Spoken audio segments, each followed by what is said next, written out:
שלום, שמי מלכה באזוב, אני מנהלת מרכז רפואה משלימה. במקצועי אני מאבחנת אירידולוגית, הומאופתית ומתמחה במלחתה ביוכימית.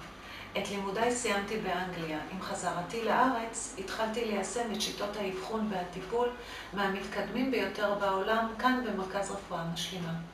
האבחון שלנו כולל אבחון אירידולוגי משולב עם אבחון תעודה מגנטי. שני האבחונים הללו סורקים באופן מעמיק ומתקדם ומדויק ביותר את כל מערכות הגוף, מהמוח עד קצות אצבעות הרגליים. אנחנו מוצאים את הגורם לכל מחלה שקיימת בגוף.